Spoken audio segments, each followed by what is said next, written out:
Hi, this is Michael Senoff with Michael Senoff's HardToFindSeminars.com. The title of this interview is called How to Start from Scratch in the Copywriting Field and End Up Getting $1 Million Sought-After Results. Here's an interview with legendary copywriter David Garfinkel.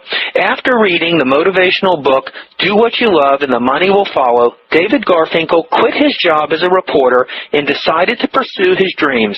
He quickly went broke, but because he kept taking chances while following through on every opportunity, he eventually ended up on top. And in this audio interview, you'll hear his amazing story. David now works as a highly paid and sought-after direct sales coach and copywriter who makes anywhere from $25,000 to $50,000 per client. But he admits the climb to the top is not always and rarely should be an easy one. According to David, you've got to go through experiences in your career where you're underpaid and giving more than you're getting in order to gain the confidence and skills necessary to become successful in the direct sales copywriting field. And in this hour-long interview, you'll hear the steps you can take to get started today. You'll also hear about a down-to-earth look at aggressive marketing, how to know when enough is enough. You'll learn why it's so important in copywriting to make prospects think you're one of them. You'll learn the most important and often overlooked area that David says he was missing from his copywriting that once he added made his career take off. You'll learn why David says he didn't experience the wonders of direct mail until he went online and how you can make the most of the internet too. You'll learn what to sell as a seminar speaker if you don't have your own product. You'll learn 3 of the biggest mistakes David says he's made in his career and how to avoid them. And you'll learn about the one and only kind of business you'll never want to work with as a direct sales copywriter. According to David, you should never judge your copy by how easy or pretty it is, only by the kind of results you get. And in this interview, you'll hear how David gets his $1 million results and how you can begin getting them too. Now let's get going. For more information on David's copywriting templates, go to www.davidgarfinkeltemplates.com.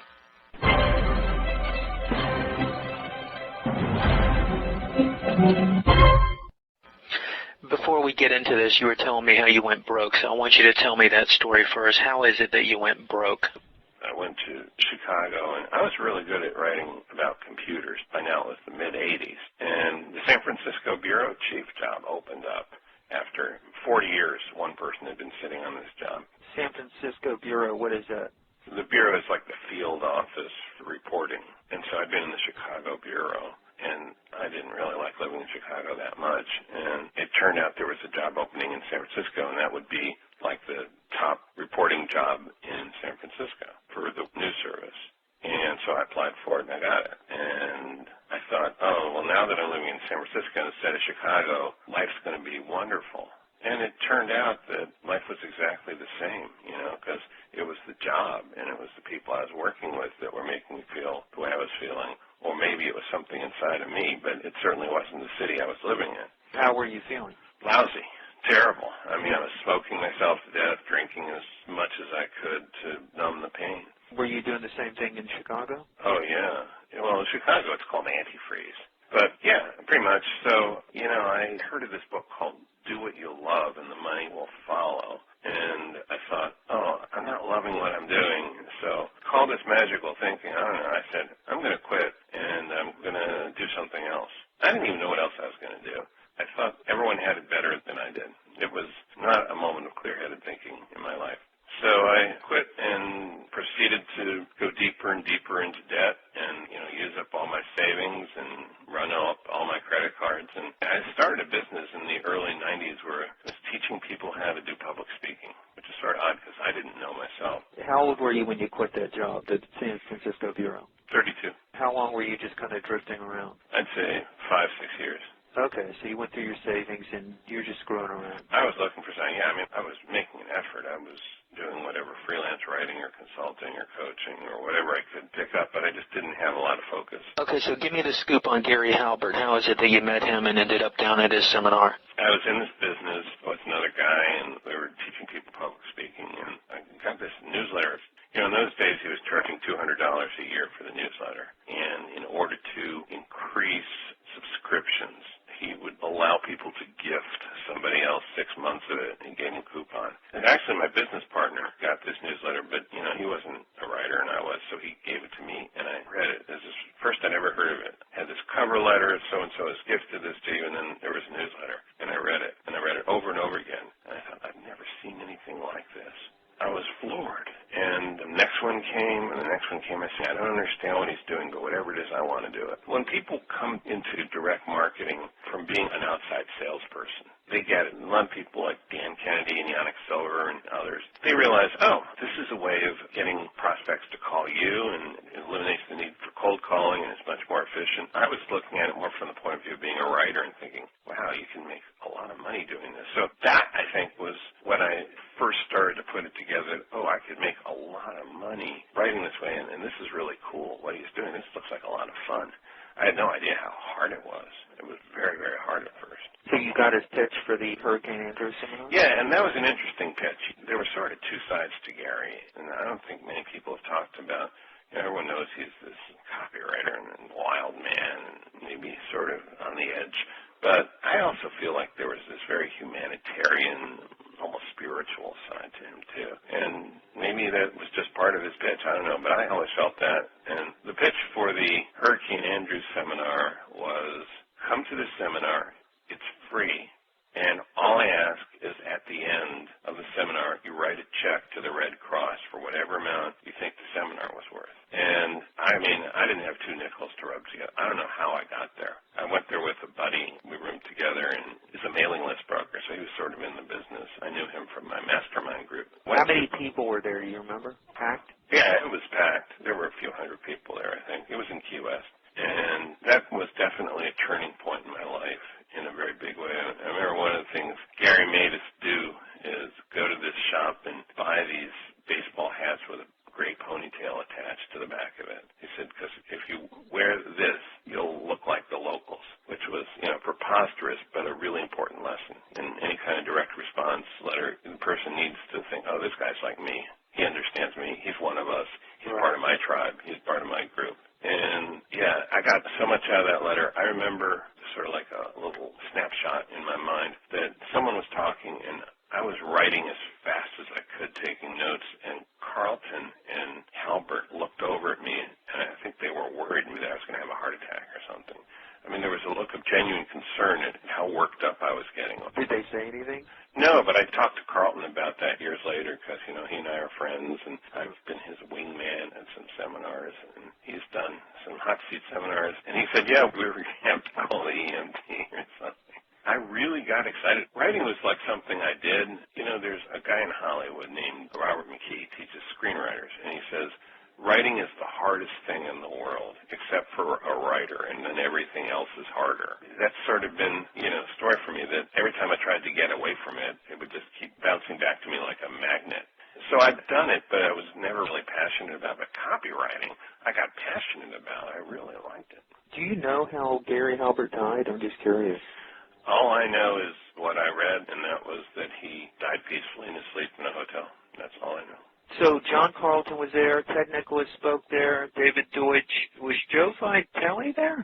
Joe was not there, no. I was on a mission at that point. I realized the one missing piece of my education as a writer was persuasion and sales. I'd done some sales training. I'd studied selling, but I hadn't really learned the bigger picture of persuasion. So I started going to all these NLP persuasion seminars all over the country throughout the 90s. And one of them was with Michael Hall, and that was in Houston, and I was in touch with David Deutsch at that point. He said, hey, you ought to meet my friend Joe Vitale. I said, okay.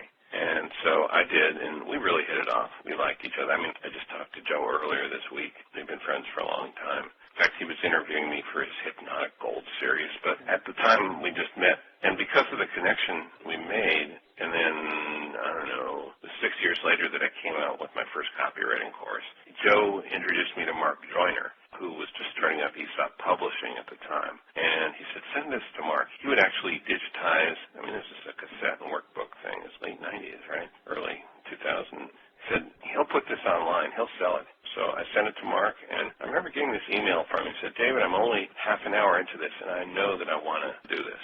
Well, thank you, man. That's great. Now, what did you put together? I put together something called the Money-Making Copywriting course. Was this like your first product? It was my second product, really. Actually, my first product was one of the big attractions of copywriting to me. I put together this audio cassette called Let Your Clients Do Your Selling. And it was about how to get referrals. This was in the early 90s. Now, before you describe that, I want to ask, was the Halbert seminar, Hurricane Andrew, a direct influence that you need to create your own product and start selling it yourself? No, I'd already done that. My problem was I wasn't able to sell it in writing. I had to sell it over the phone for a $30 product. When I was broke, it was not a very efficient way to sell it. Had you created a product before you hit Halbert's seminar or gotten his newsletter? Probably after I'd gotten the newsletter and before I'd hit his seminar. All right, so after you got his newsletter, that was an influence for you to create your own stuff and sell it. Because he was always talking about creating your own report and market it yourself. Yeah. And I heard that in the interview with Ann Sieg about that referral product, and you said that you just couldn't sell it or it wasn't selling? Well, see, the only way I knew how to promote it was with PR because I'd been a reporter. But I didn't know how to set up an order page or, how to do an order form through the mail. I didn't know anything like that. So people would call me about it, and they'd ask me about it, and I think I'd get a check or take a credit. It was incredibly inefficient. So I needed a more efficient way to sell it. Let's go back to Mark Joyner. He's halfway through this product that you created. He's halfway through the first audio cassette. It was like a 6 or 7 hour course, and he says, yeah, I definitely want to publish this. This was like a multimedia thing. There were sealed envelopes inside that you'd have to open, and there were flashcards and a manual and everything. And he found a way to put all of that online. Now, had Mark already promoted Joe Vitale's book at that time? I think so. I think that was how Joe knew Mark. You're listening to an exclusive interview found on Michael Senoff's HardToFindSeminars.com. I think Mark promoted his book because I interviewed Joe, and he told me about that story. How Joe had heard about this guy, Mark, and Mark said, I want to take your book and sell it online. And Joe's like, what are you kidding me? Sell it online? What are you talking about? And then he ended up selling like thousands of copies of his book. Yeah, Mark's an incredible marketer. Mark had actually come up with a report on, I don't know, maybe a search engine positioning or something, and he gave it away, and he had like 1 million downloads. And this was like in the 90s or something. It was like awesome. Yeah, he must have had a humongous mailing list. He has a strategic way of thinking, understands the internet really, really well, and knows what to do. Did he end up promoting your product? Oh, yeah. What happened? Oh, it changed my life. Can you say how much stuff he sold? I don't know, but we sold a lot. Were you still broke at that time? No, this was like 7 years later. I was way past that. Yeah, I mean, I was at that point a copywriter, and I was doing coaching and consulting, and so I was... For more information on David's copywriting templates, go to www.davidgarfinkeltemplates.com. Not where I am today, but I was comfortable, or more comfortable than I'd been when I was going broke. We sold something like $60,000 worth of these courses in either the first week or the first month. I mean, I'd never seen anything like this. I didn't really personally experience the wonder of direct marketing until I went online. I mean, I'd already written a letter for somebody that was making them $5 million a year, but I wasn't seeing any of that. All right, so you were only a coach and doing some copywriting for clients at that time. Yeah. How was the money in that in those earlier years? It was from sort of hitting the bottom in the early 90s, things got progressively better each year. How did you learn how to be a coach? Like, did you have some training on it? How to approach a client? How to say, here's what I'm going to do for you? How to negotiate the deal? Do you get money up front? I mean, did you make mistakes as a copywriter doing all the work before you got money? Stuff like that? Oh, sure, yeah. Well, being a coach and being a copywriter are very different things, but I sort of made it up as I went along. Did you take any coaching courses where you were a student on the other end of coaching? That's interesting. I didn't do that until I was coached, and I just liked the model so much I sort of decided how it was going to be and read about it. I actually interviewed Bill Walsh once, the 49ers coach. But I didn't take a coaching course until a couple years ago. I'd been coaching for 25 years before I did it, and I'm really glad. Once I learned about coaching, I started getting coached, and I started coaching. I just think it's sort of a natural thing for me. It's like my personality, like writing and coaching. I often jump in without knowing what I'm doing and just do well enough or fail quickly and figure out what I'm doing and then get better at it. But yeah, I didn't didn't have any formal coach training until 2008. Hey, if I was to mention John Carlton, the first thing that sticks out in your mind, how would you describe his copywriting style? He's really flamboyant, and he understands human emotions and the thought process that leads to a purchase as well as any human on the planet. How about Ted Nicholas? I don't know. Ted's extremely successful, and I don't quite understand what he does. I just got an email from him today. He's looking for 4 clients, $100,000 a pop. He'll fly out. He'll turn around your business, write copy. Elite coaching platform. I've never seen anything like that from him. $100,000 a pop. He's looking for 4 clients. Is he asking you to find them? No. I'm on his list. There was an email that came in this morning. He constantly makes these huge deals. I don't know what kind of results he gets, but I assume that they're very big. I just don't understand what he does or how he does it. I don't doubt him. He's in a different wavelength than me. Yeah. Well, I think he's got a very large business. He's got a green business, a nutritional company that he's partly owns in Europe or wherever he is, green powder type stuff that he's working, big direct mail business in Europe. So there's a lesson to all this. He said, get off your ass, get out of the house, and go learn something and meet people. Logic and prudence and common sense would have said, hey, you don't have any money. Don't go to this seminar in Key West with this crazy guy who's been in prison and writes all this questionable stuff. And my gut said, this is it, man. This is what you're going to be doing. Go for it. And I listened to my gut, and it was inconvenient and risky, and yet it was the right thing to do. And, I connected with a lot of people. I followed up with a lot of people, and I took some chances, and I stayed with it. And, wow, look what happened. All right, so tell me where you're at right before the big show here, this Jim Edwards. How old are you, and what are you doing at that time before the Jim Edwards story? Give me a reference. Yeah, so this is 2002. This is after I'd gotten the copywriting course online with Mark Joyner. Once he launched that thing, did it put you on the map? Yeah. Okay, tell me how that put you on the map. Well, one of the things Mark did that was very smart is he built up this huge affiliate base. He did many things that were very smart, but this is the one that I'm very aware of. And I probably took a more active role in promoting my product than a lot of people do individually. I not only created the product, which, his people converted to online, I also wrote the sales letter, I wrote the sales emails, and I wrote a lot of content. And Mark would call me up and say, hey, could you put together 3 special reports today for our affiliates? And I said, yeah, okay. And I'd never, ever produced at that speed. But one of the things I remember very distinctly was that I had 6 articles about copywriting, all of which ended up with a link to this product.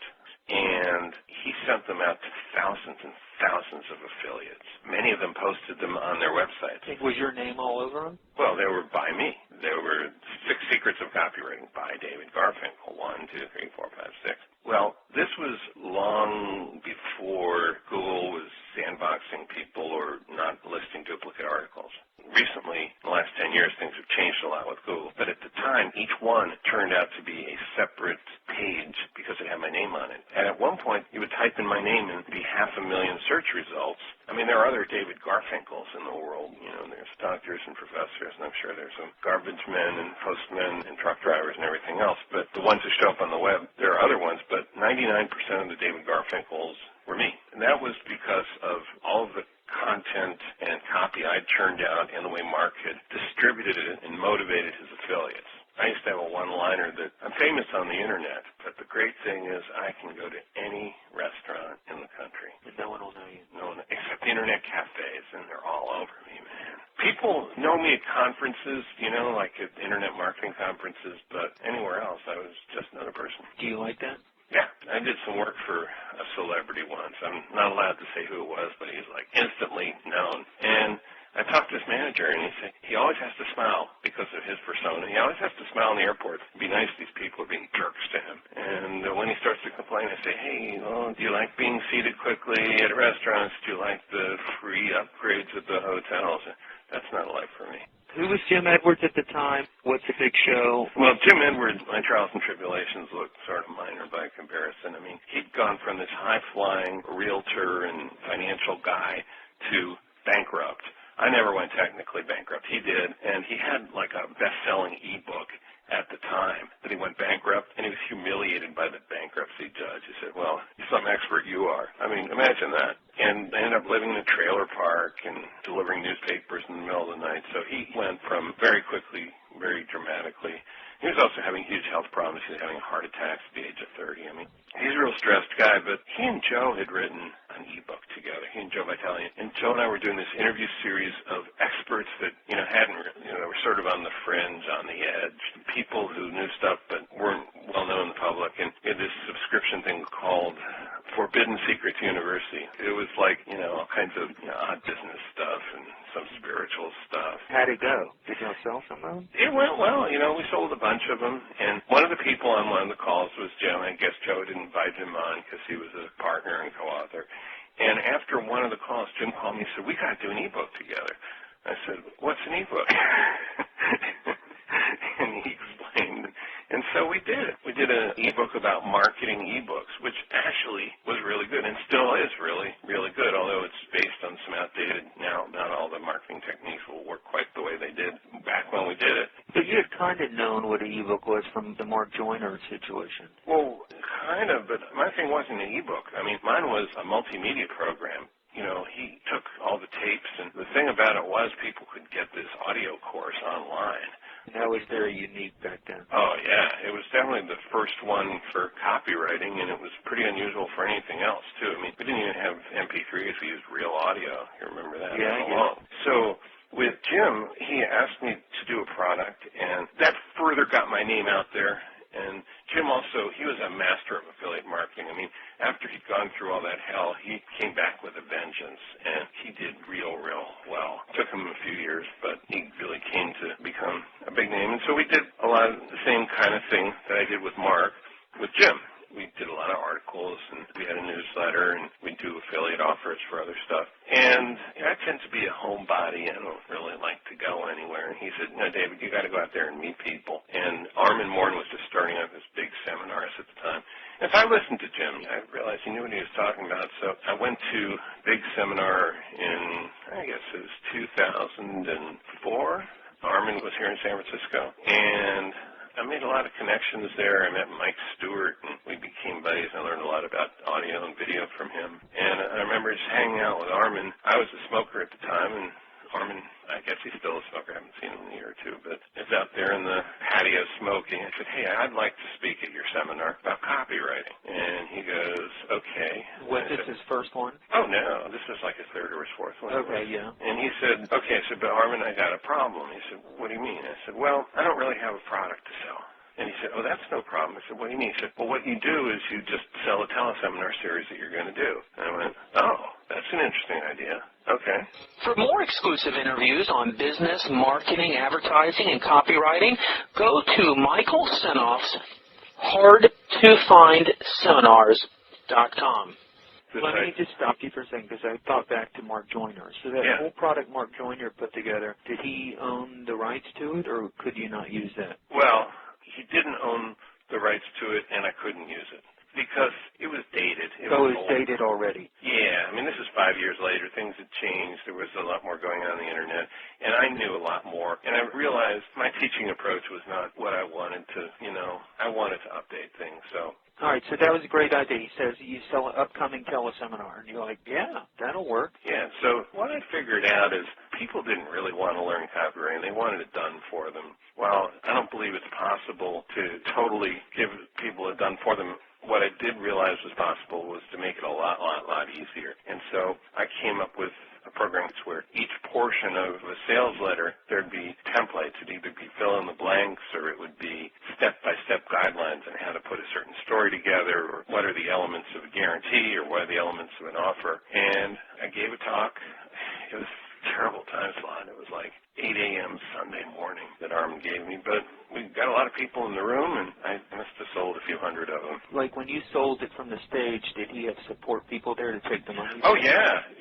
We had order forms and everything, and Armin has a good operation with people. Armin's really good at that. So I remember Michael Fortin, who was a friend of mine at the time, said, David, I'm very proud to tell you, I bought the first copy. Oh, wow, that's cool. And that makes sense. What's the lesson? People want it done for them. How long did it take you to really realize that? Probably about 10 years.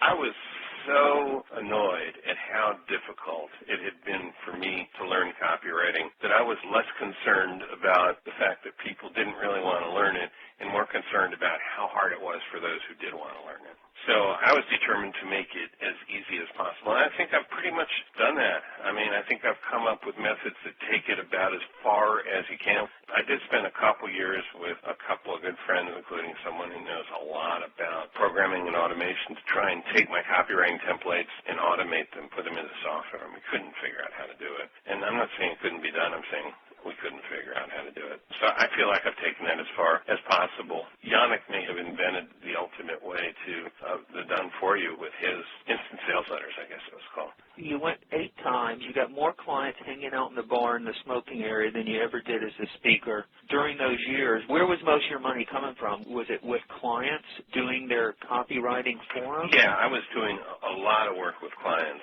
and some of them I was getting royalties from, some of them I wasn't. Some of them I was getting pretty big fees from, so I was making money that way. You hear the saying from Halbert and Carlton, clients suck. Do clients really suck? Some do. Give me a nightmare story about maybe a mistake you made with a client that could be a lesson for anyone who's going to work with a client could maybe possibly avoid. What's something that you overlooked that became a shitty experience with a client? Anything that sticks out in your mind? I remember one guy, he was an heir to a famous family fortune, famous industrial company. I'm going to be really vague here so as not to identify him. And he was selling a really expensive product, and he wanted me to do direct mail for him.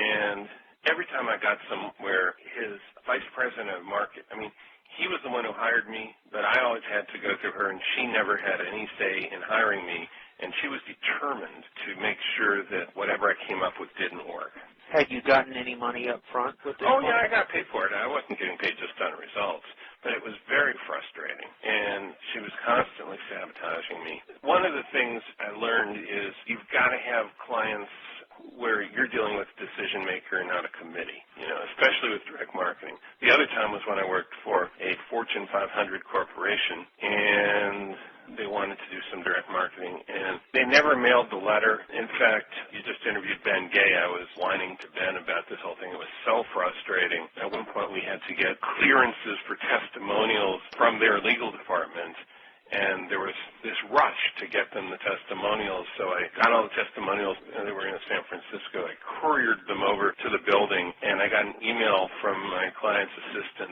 saying, thanks for getting us the testimonials. We'll be back to you in a couple days. And I knew they were never going to mail the letter. And I was talking to Ben about it. He said, no, David, you don't understand. She actually accomplished her job. I said, what are you talking about? He said, well, her job was to get a direct mail letter written.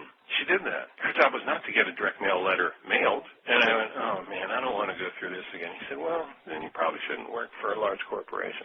Those are examples where clients suck. I've had more positive experiences than negative ones, and a lot of times it's because I'm pretty clear up front about how it's going to work. What's the criteria? So if you're going to take on a client, if you're going to say, here's how it works, what are you basically going to say? The first thing is that they have to be sales positive, and they have to have a system to actually make money once they get a prospect or an order coming in. And that probably sounds pretty ridiculous. But you'd be surprised how many people in business hate sales and think sales are evil. You wonder, well, what are they doing in business? And I'd say, well, something other than making money. The other thing is, even if they're sales positive, that's not good enough. They've also got to be direct marketing friendly. And a surprising number of businesses think that there's something sort of icky about direct marketing. It's sort of embarrassing or shameful. People feel that way. I can't help them. How can I do something for them that they're fundamentally against?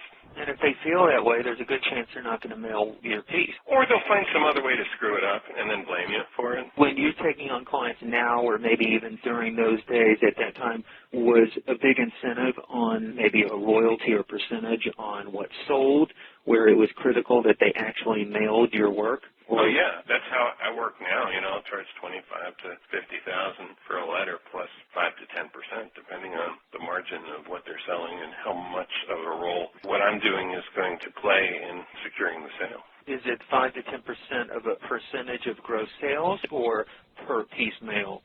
No, I have friends who do that kind of thing. That's more of a publishing model or mass marketing model. I tend to work more in niche markets and more in B2B and consumer stuff. Yeah, if it were fundraising or subscriptions, then I might go to the pennies per piece mail.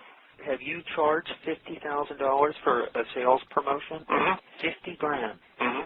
Do they pay you up front or like 50-50, or how do you work that out?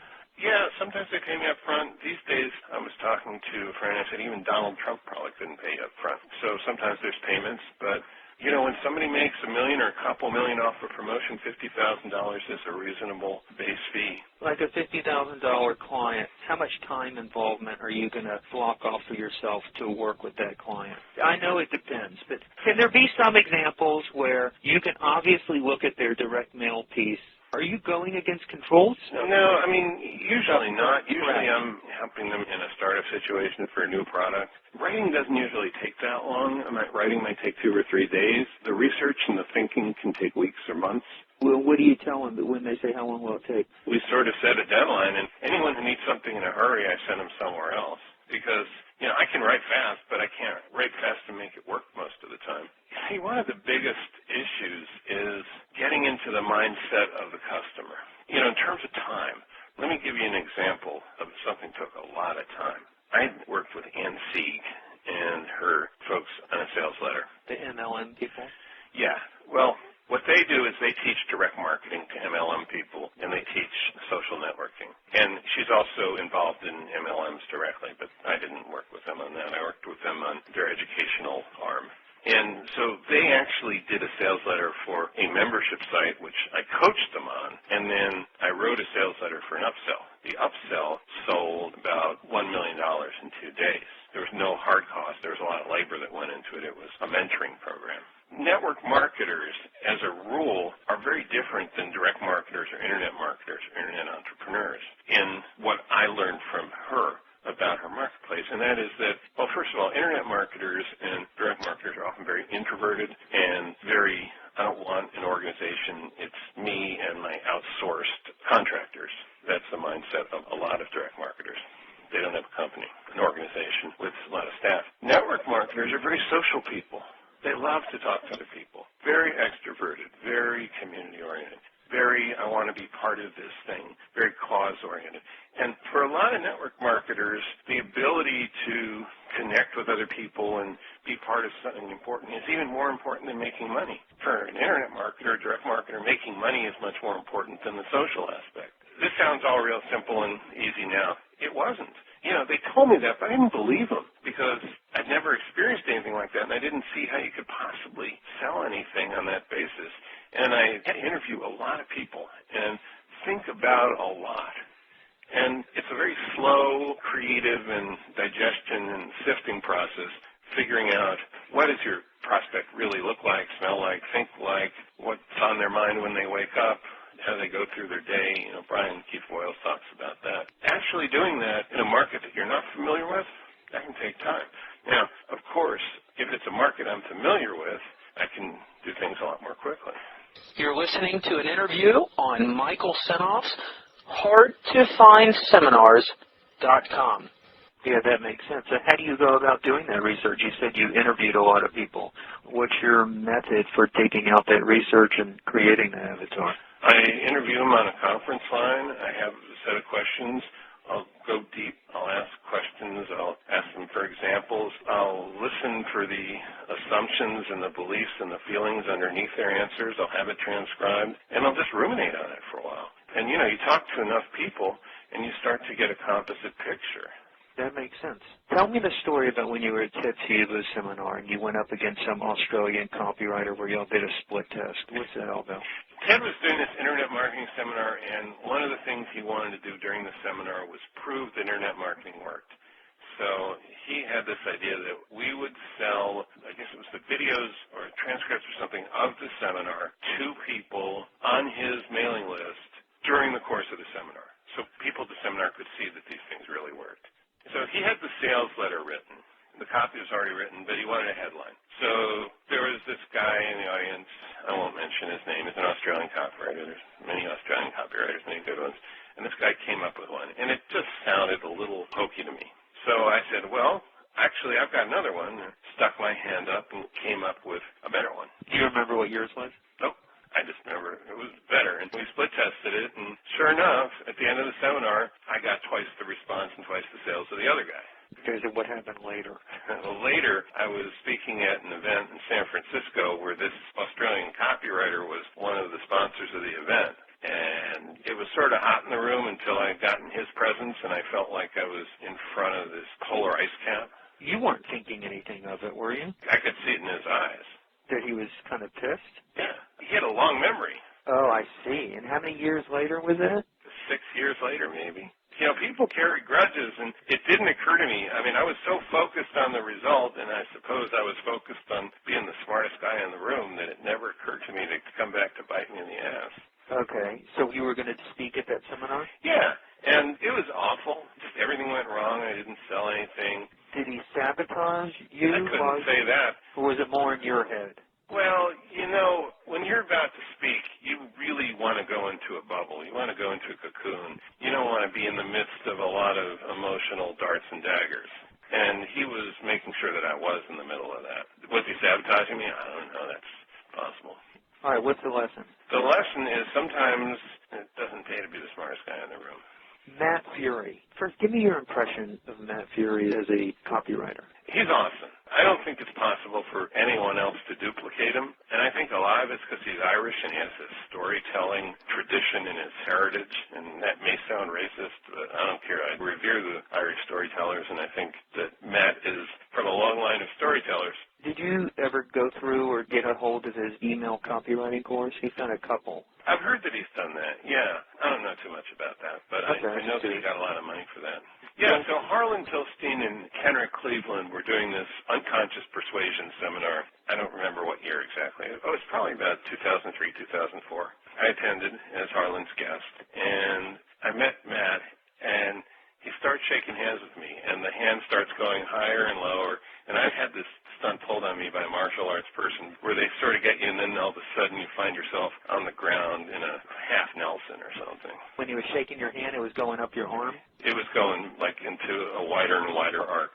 Was he messing with you? Yeah, I mean, he's a world champion martial artist.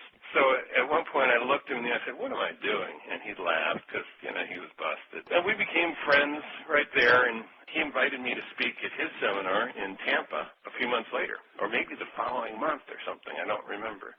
Well, I had a product at that time that I'd done with someone else, and it was on public domain, on how to, you know, get public domain stuff and how to publish it and make money with it. And so I spoke about that, and I pitched the product. And we sold a few, and I made a few bucks. I mean, it basically paid my expenses out there. It didn't make a lot of money. But I made 3 connections there, and one of them turned out to be a very good friend, a very long-term client. And I made 2 more really good connections as well with people at that seminar. You would think a guy tries to trip you up and humiliate you, you probably shouldn't do business with him. I mean, that's the prudent thing to do, right? But I thought, no, he's just playing around. I don't think he means any harm. You're talking about Matt. Yeah.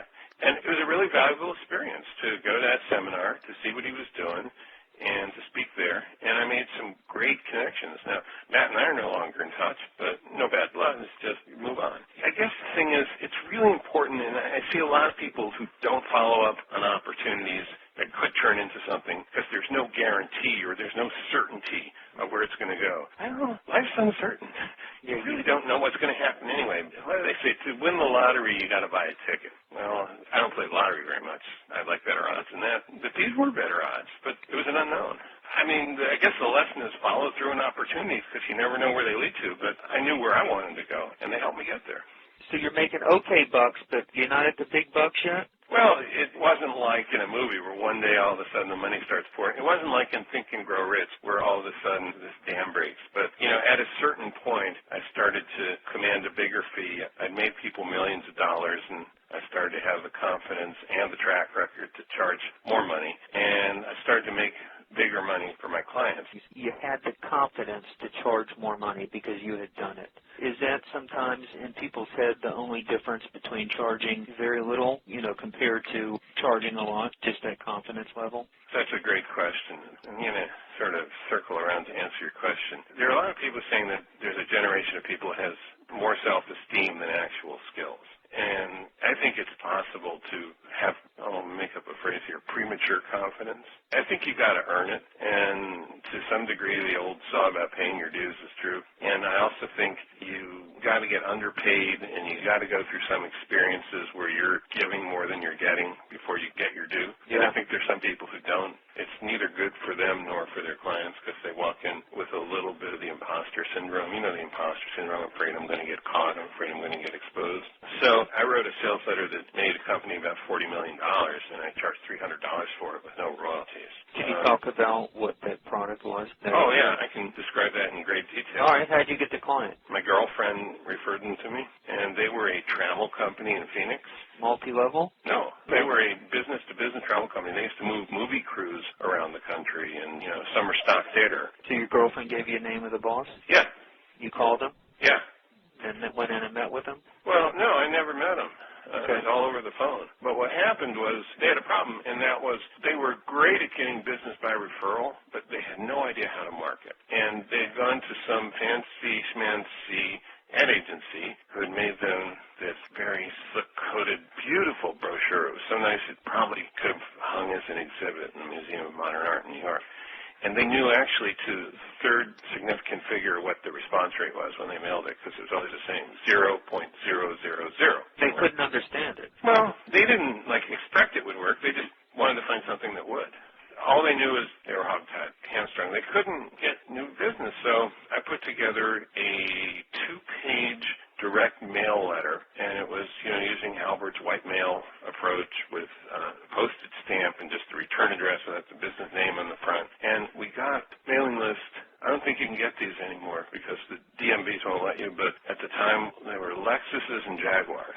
And we figured that, at that time a lot of entrepreneurs who'd made it would buy one of those cars to show the world they'd made it and to feel like they'd made it. You're listening to an exclusive interview found on Michael Senoff's HardToFindSeminars.com. And what they could do is they could save money on tickets, and they could help people get real white glove treatment when they traveled. And, for a lot of companies, travel agencies, and this was when there was still margin in the travel business, so there was a lot different then. They would make about 10% margin on their sales. So the letter basically said, look, I'd like to give you a champagne vacation on a beer budget. I know as an entrepreneur you really need a vacation. And what we do is we provide first-class service at coach rates. We'd like to do it for your company, but tell you what, just to show you what our service is like, we'll do it for you for your vacation. We won't make any money on the deal, but you'll like us so much.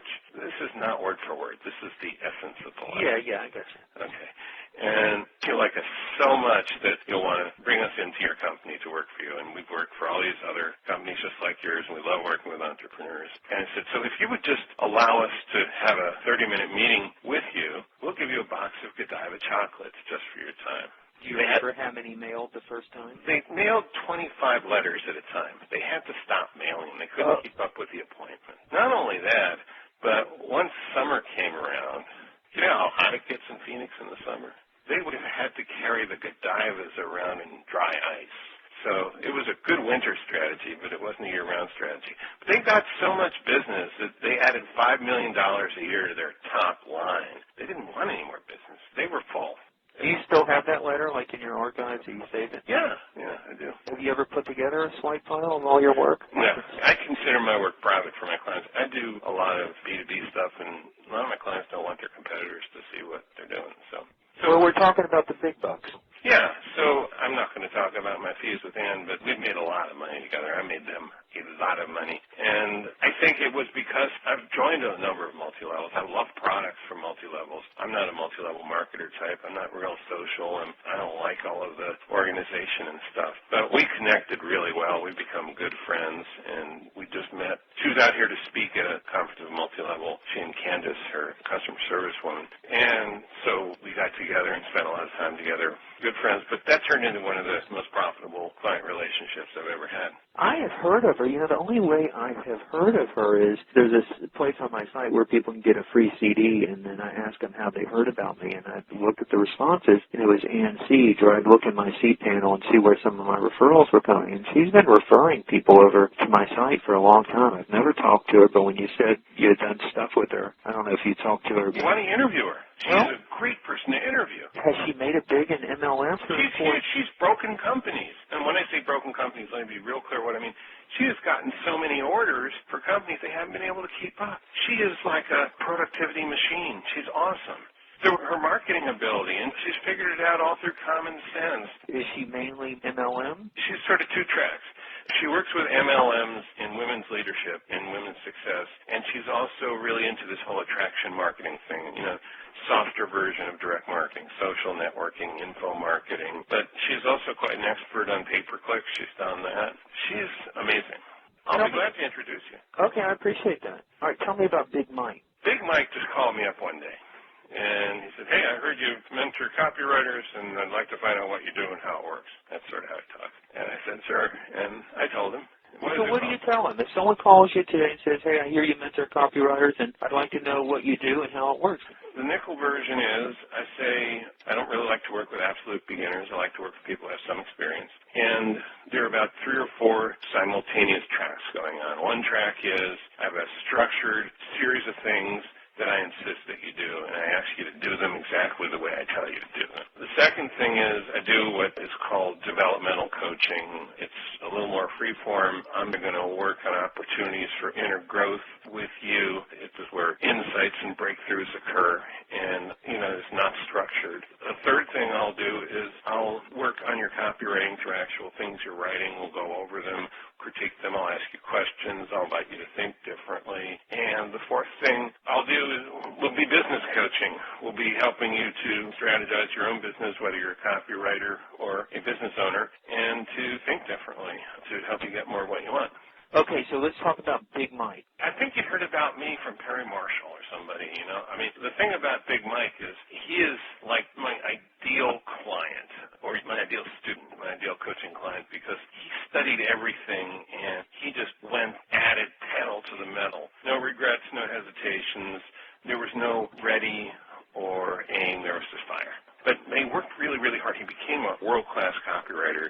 It took a long time. He's a very good speaker and salesman and innovator. Writing was not initially his strength, but it was just a skill he had to learn. He did everything I asked him to do, and he brought other guys on the call. It was interesting. He brought on, this guy's very private, so I won't mention his name, but he has a staff writer working with him, and this guy, he was like an award-winning journalist. He had a master's degree in journalism from a pretty good school, and he went through what I went through, learning to write copy. It's such an emotional shift going from reporting and storytelling without having any skin in the game or any ox to gore, as just an article writer, to a copywriter where you're being proactive. Can you share what Big Mike was doing? What kind of business? Oh, yeah.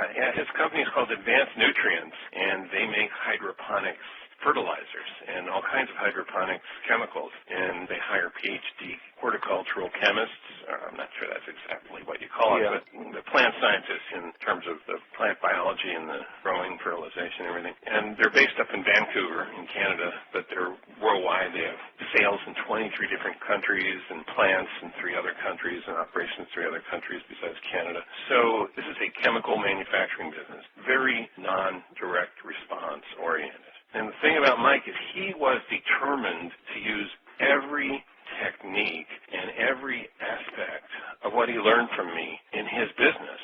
And it didn't always work. He actually tried something once at a seminar where he hired a friend of mine, a very good platform salesman, to come in and sell stuff to store owners, and they hated it. You go to a lot of conferences and you're used to platform pitches, and these guys were not used to it and didn't like it. So he picked himself up, dusted himself off, and tried something else, and he's on tear sheet mailings. He's actually publishing a magazine now called Rosebud, just for hydroponics growers. And he was an amazing guy. And the thing about him is he had a lot of desire and a lot of vision and a lot of follow-through. That was so important. And what I learned from him is that direct marketing can work any business, but here's the key, and I mentioned this before, a person at the top needs to think like a direct marketer in order for it to work. He didn't hire you to write. No, he did not. Actually, he hired me to write one thing, which was sort of a sales letter within a book that he wrote in another business that he had. But other than that, I was coach. So when you take him on as a client, does a client pay like a monthly fee, a yearly fee? How do you structure that for like all the people who are selling coaching and consulting? But basically, it's a one-time fee of $25,000. for 24 one-hour sessions plus, some proprietary materials that I have. And what I do is I put them on a phone bridge line and we talk. It's all over the phone, and it includes critiques of their copy and instruction and developmental coaching and business strategy. Okay, that's great. Do we have a lesson to this? Yeah, the lesson is direct marketing can work in any business, but the person at the top needs to think like a direct marketer for it to work. You're listening to an interview on Michael Senoff's hardtofindseminars.com. You've got your West Asia client. Yeah, I've got a client, and this is a current client. I know that they're very particular about my not disclosing who they are. So can you tell how you got the client? Yeah, I can. The owner of the company hired me many years ago to coach him in copywriting, and then he hired me later for business coaching, and then he heard I was doing something new, and he said, I want to hire you for that, and I was offering it at a promotional rate, and he said, here, I'm going to give you $1,000, and I'm moving to Asia. This is not an Asian guy. He's actually a British guy. I'll let you know, but let me hold it at the price. Here's $1,000. I said, sure. I didn't hear from him for 10 months. I thought, oh, man, what happened? Did he die? Did he change his mind? And I emailed him a couple times, didn't hear from him. Well, finally heard from him. He'd been sick. And he was well. He started up these operations. When we started the previous 12 months, he'd made about $1 million. By the way, this is not like porn or get rich quick. It's a very respectable business. It's just, I know that he doesn't want a whole lot of publicity. But made about $1 million a year with about a 3-person company. In the first 3 months we worked together, he made $1 million. His goal was to expand to $10 million. I think he's going to do it, but he's basically quadrupled his income. He made about $1.1 million in the second quarter of our working together. What he did, we had a coaching call Tuesday, and he told me that his customers love his products, but they complain about the marketing. They say, I love what you're doing, but your marketing is too aggressive. And they're still buying it, but they're complaining. That's an interesting lesson. And, there's a few lessons there, Mike. One of them is watch what people do. Don't always listen to what they say. Sometimes you got to listen to what they say, especially if they're threatening to do something that's going to get into trouble. But in this case, people say, I really don't like your marketing. Yet they may not like it, but they're responding to it, and he's getting much higher response rates than when he was soft pedaling. So I think the lesson is it's not easy and it's not always pretty, but you can achieve massive growth and still maintain your dignity and your integrity. He's operating a totally clean business. He's great customer service, bending over backwards, offering great deals. But some people find his marketing a little aggressive. Well, and a lot of people, one comment from a customer could cause them to change their whole marketing. They really take it to heart. Yeah, but he's getting more than one comment. He's getting lots of comments. It's like Gary Harvey used to say, don't worry about offending the hounds, worry about attracting the foxes. That is great. I know with some of my email marketing at first, it does kind of freak you out when you get something negative back. But you just got to keep your eye on the big picture. Yeah, I think I'm probably better suited to be a copywriter and a coach than a direct marketer. I was at my mastermind group last night. People were talking about getting this 1 or 2 messages and not getting thrown off. And I said, I got really thrown off by a message. I sent out some free content to my list, no pitch, no tease, just free content. And this one guy writes back to me and he says, David, I guess you think your list is an ATM. Anytime you need money, you just write to us. Was that recent? Yeah. And so I wrote back to him and I said, it's interesting that you would say that. I'm wondering why. I wasn't asking for any money at all. And he wrote back to me and he said, I'm sorry. I was having a bad day and I misread what you were doing. You're absolutely right. Well, okay, you have all these clients and you hear about their businesses and some of them are making millions of dollars and you've got the chops to write. I'm sure you've thought about it. Why don't I sell something through direct mail using my own copy? Have you considered it? Have you done it? I don't know. I've thought about it. It needs to be the right product. Right now I've started a business where we're going to be selling a lot of stuff. We're going to be selling instruments and assessments to people. It's called the Value Drivers Institute, and we're going to be licensing people with tools that we are in the process of completing to help businesses get ready to sell. So we'll be using some direct marketing, but it's not going to be a typical mail order business. If you think of Carlson Learning with the Performance test, things like that, it's going to be a little different. So, one of the things I've noticed is I'm much more interested in creating and innovating and teaching than I am in maintaining. And, so I could definitely create a business, but I have to be careful about getting bored with routine because I won't continue with something if it's too boring. I think that's sort of obvious from my early life history when I kept jumping out of jobs because I didn't find them interesting anymore. My first info product was called Let Your Clients Do Your Selling, and it was an audio tape about referrals. And I think I sort of inadvertently or ironically achieved that because Ryan Dice had this marketing conference a few weeks ago, and at least 4 of my copywriting mentoring clients were there that I know of. The West Asia guy was there, and a guy from Washington State, a guy from New York, another guy from Washington State. And a few of them were around in the presence of another guy who knew about me, and he was watching them, and they were just like riffing and joking and improvising headlines and offers, and it sort of depressed him a little bit because he knew that he couldn't do that, and it was very hard and very slow for him. He's a really smart guy, successful guy, but it was painful. And so he wrote me, he said, would you mentor me? I'd like to be able to do what these guys do.